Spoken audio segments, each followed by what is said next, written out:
Joining us now to review some of the top stories in today's newspapers from around the world is Arise News analyst Emmanuel Malabite Efeni. Great Malabite. Good morning. Ruben. Good morning. Good morning. Victoria Tundu, MQ Abiola. Good morning, Mr. Efeni. Yes.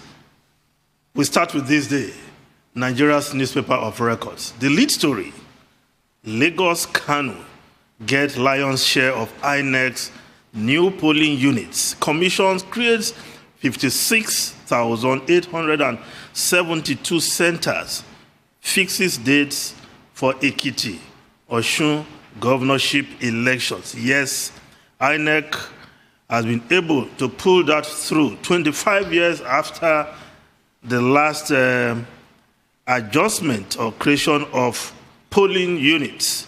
INEC has been able to pull this through, navigating all the bottlenecks, skipping all the hurdles that have been the stumbling block in creating more polling units. And I think it's a welcome development because I now have a walking distance from my residence.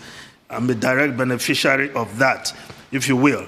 But again, shrines, churches, mosques will no longer be polling units. The palaces of traditional rulers, and Ruben, you rightly observe, where these traditional rulers dictate what should go into the ballot boxes, will no longer hold. I hope INEC will ensure that this is actually the case.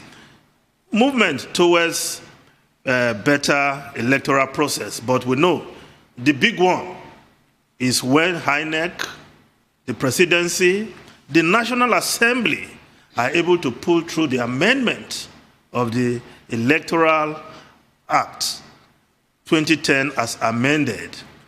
That piece of legislation needs amendment to ensure that we have credible, transparent, an election that meets best practices around the world.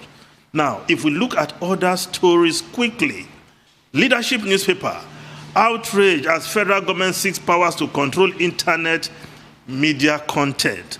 Proposed amendment capable of killing broadcast business, according to the Broadcasting Organization of Nigeria, BON. National Assembly urged to whittle down powers, NBC's powers to sanction broadcast stations. Publishers decry exclusion from publishing from public hearing. Of course, this day is reporting that story also.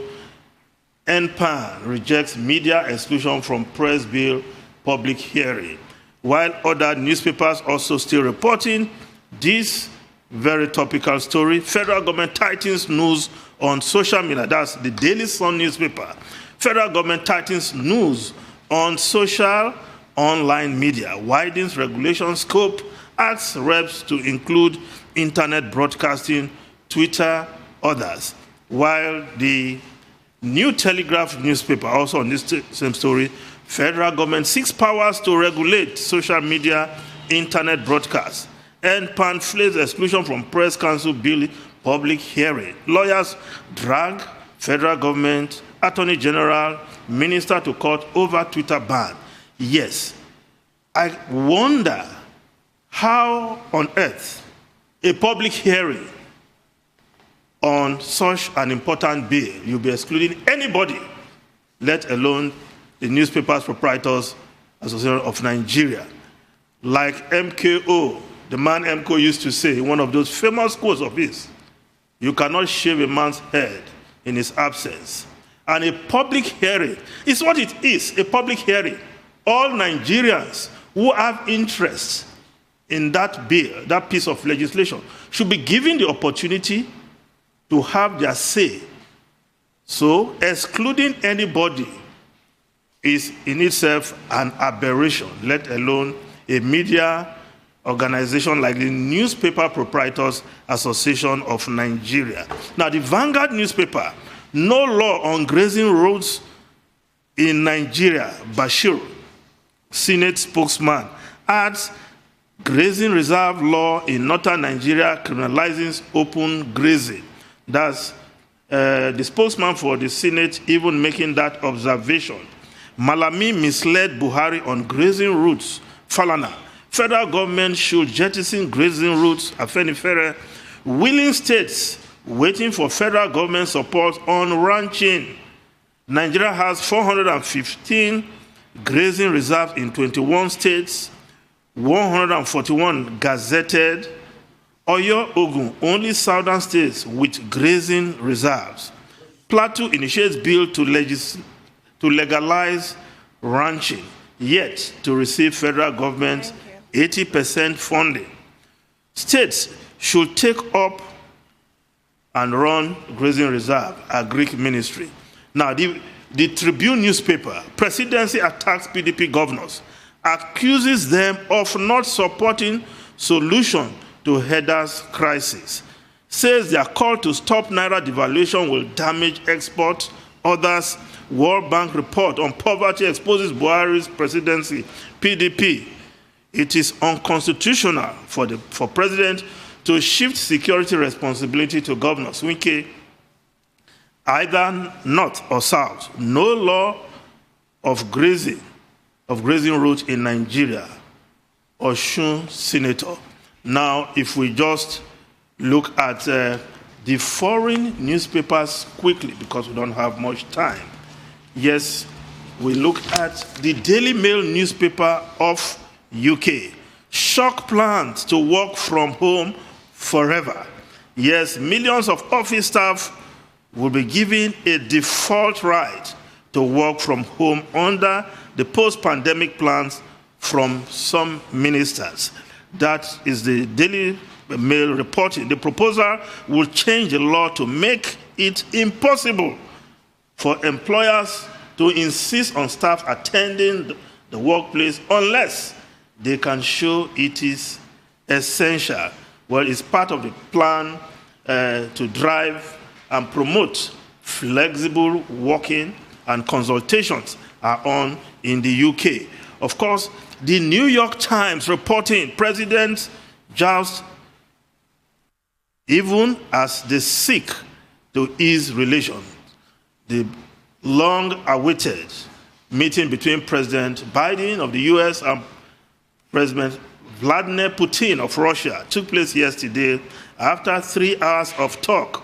Well, the New York Times, describing that 3-hour story, that meeting, said after 3 hours, and the two leaders emerged separately and offered professional respect for each other like two skilled boxers describing the other's prowess. But the Financial Times also was more specific. Biden warns Putin on devastating repercussions if Navalny dies in jail. Activists faith high on agenda pledge to stabilize ties. U.S. marks red line for cyber raids. Now, both leaders, of course, that meeting, you agree, must have brought down the tension considerably, but they have agreed to work further on all the issues that were put on the table. Ruben and Tundu. Interject, I don't think you heard me.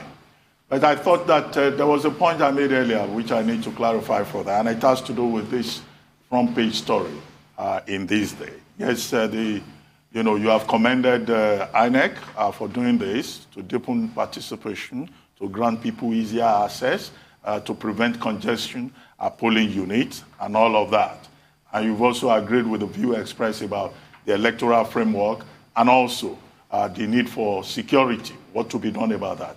But I think we need to be reminded of the fact that this delineation of polling units has always been controversial. Yes, it is true the last time this major exercise was carried out was 25 years ago. But you will recall that in 2015, the INEC chair at the time, also tried to do this delineation of polling units. It became very controversial, yes, because the position of many stakeholders was that one part of the country was going to be more favored, over the other.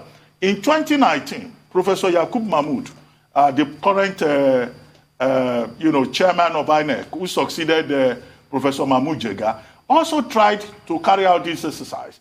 Again, the same controversy about regional distribution, about fairness. And that is why this time around, in addition to all the points we had made earlier, we need to stress the point about transparency.